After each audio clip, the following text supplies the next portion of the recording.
Gini kronologisnya. Memang tidak dapat dinafikan. Saya memang kalau ditanya pun memang ada surat, ya.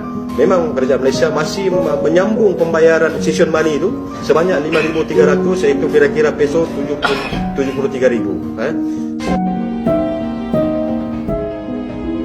Malaysia memang salah satu negara yang memiliki permasalahan unik. Dikutip dari Great Hot dari Intisari, Malaysia terancam bangkrut akibat hutangnya yang sudah menggunung hingga 3.500 triliun rupiah.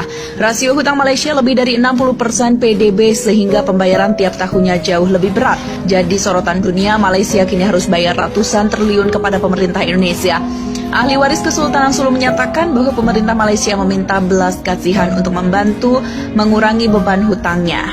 Pengadilan resmi negeri jiran memutuskan pemerintah Malaysia harus membayar 14,92 miliar dolar AS atau 62,59 miliar ringgit atau 215 triliun rupiah kepada pemerintah Indonesia.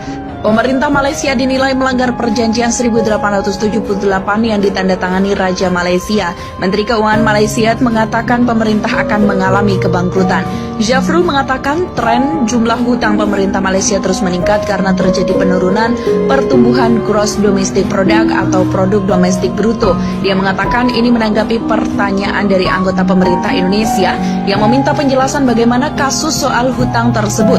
Jumlah hutang ini berupa uang dengan jaminan, kemitraan publik dan swasta serta bentuk hutang lainnya.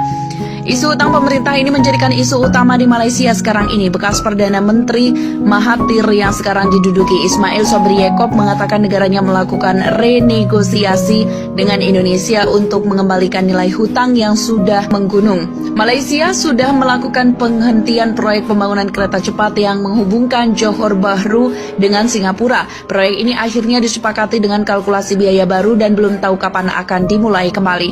Malaysia sebelumnya telah meluncurkan sekitar 305 miliar ringgit atau 73,3 miliar US dollar, sekitar 1.094 triliun rupiah. Dalam paket stimulus sepanjang tahun 2021 ini dilakukan guna membantu menyuntik uang tunai ke perekonomian dan menopangnya.